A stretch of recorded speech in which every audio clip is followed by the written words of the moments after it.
Hi YouTube, how are you? Elizabeth here. I thought today I would change it up and do something a little more creative.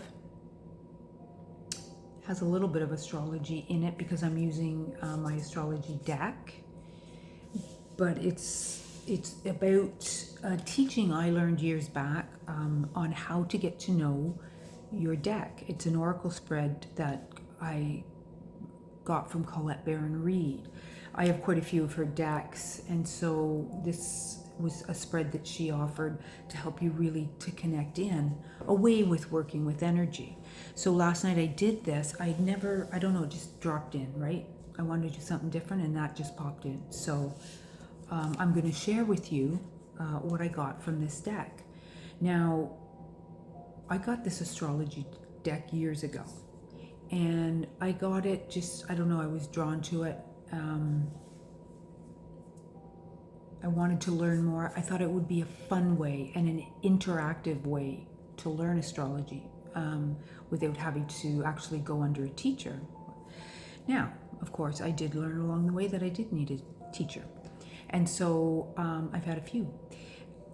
I will say the Gemini part of me really needs, not the Gemini part of me, sorry, the Leo part of me. I have Jupiter in Leo, so I like learning. I like hands-on and I like playful learning. And so this deck really called to me to do that. So when I first started with it, that's what I used it for. But I got to a point where it's like, this isn't enough. And I got a teacher.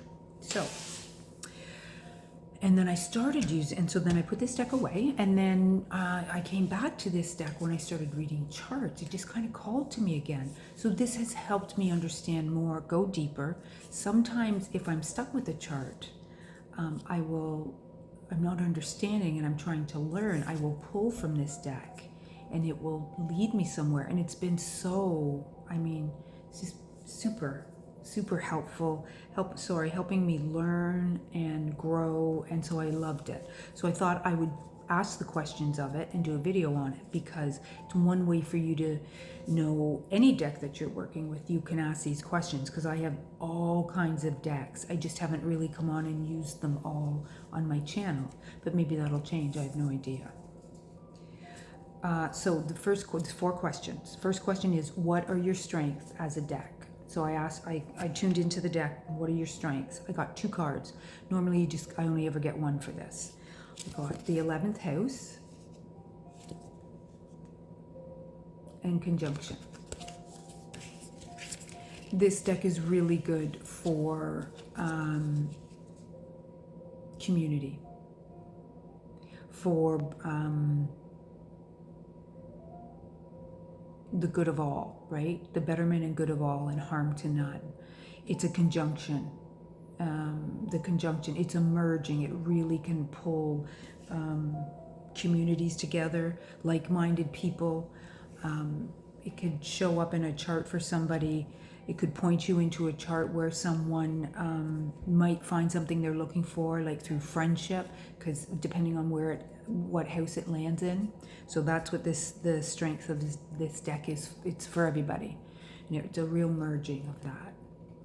What are your limitations as a deck? Number 2, I got the 7th house.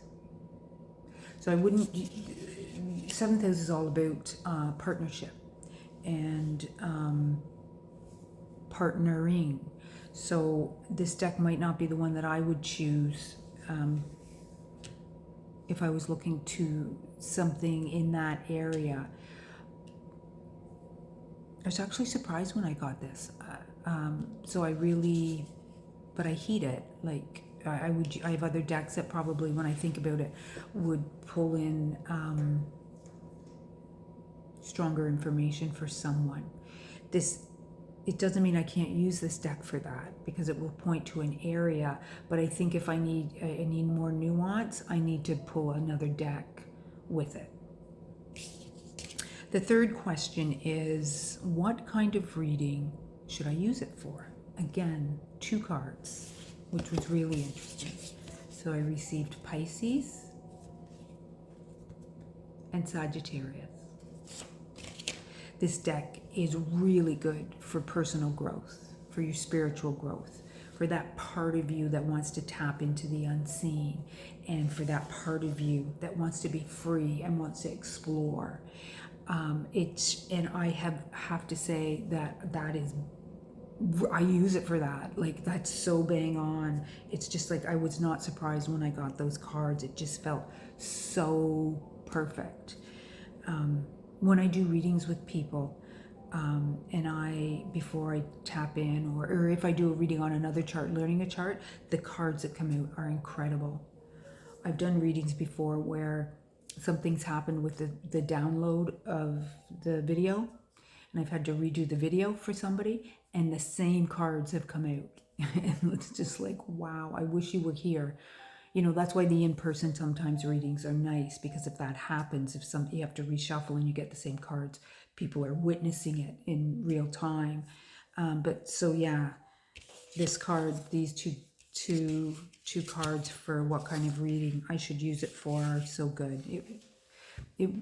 This deck does really help you to dig into that part of you. And then, you know, the deeper we go, Pisces, the higher we rise, Sagittarius, right? The aim. And then the last question is, what card best describes your character? So Venus, give and receive love, value, beauty. And yes, this deck really does reflect that character. It's always from a place of love and something to help us grow for the betterment of ourselves and all, right? That's what astrology does. It brings us together. And so the card being the highest character, Venus, I mean, that's incredible. Such a beautiful reflection of the deck. Now, the last thing I just want to say before I end this video is, anytime I do a reading, and I've always done readings this way, it's from the get-go, bottom of the deck, I always pull from. So whatever is going, it could be under the deck, subconscious, or something that's happening that's unseen. Maybe it is going on behind the scenes and I actually know it, but it's there, it's kind of hidden. I always pull from the bottom, and then I always pull the top card. It's like it holds the deck together, it holds the reading together, or whatever I pull. So what I pulled after I did the 4-card spread, in the bottom of the deck I got the moon, which was perfect. The emotion, the hidden, the unseen, my subconscious calling me to do the reading this way. And then the top of the deck was Saturn, which is the teacher. And this deck is like a teaching deck. It really is. And I am the student.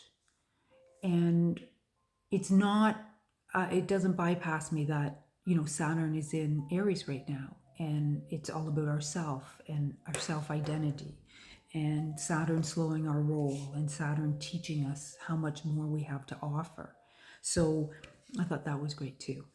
So I'm going to leave that with you. I hope you have a beautiful weekend. We do have Saturn going retrograde tomorrow. So anybody having their Saturn return, 1st, 2nd, 3rd, I hope it's going well. I'm having my 2nd. I have an aunt having their 3rd, and I have a child having their 1st. And it's so fascinating to observe those 3 different energies. Yeah. Saturn, I'm in the thick of my Saturn return, because my Saturn return is in the early degrees. So, and it came in hot right out of the gate. I'm just, oh my God. And to thank God I'm understanding and aware of what's coming in. I'm like, I'm ready, bring it on. And it's like, I've just been ticking the boxes. It's been really, it has felt loud. Now, not, it's felt on time, maybe because it's the awareness. Maybe when we're aware of something, it doesn't feel so hard, because one thing I have learned through Saturn, like, just do the work. It's really not that difficult. It's the refusing to deal with the energy that pulls us under and is so hard. But as soon as we go, okay, show me what I need to do, it just moves on because energy wants to keep moving. It's when that it gets stuck and stagnant and hard. So I will leave it there and hope you have a beautiful weekend. Bye for now.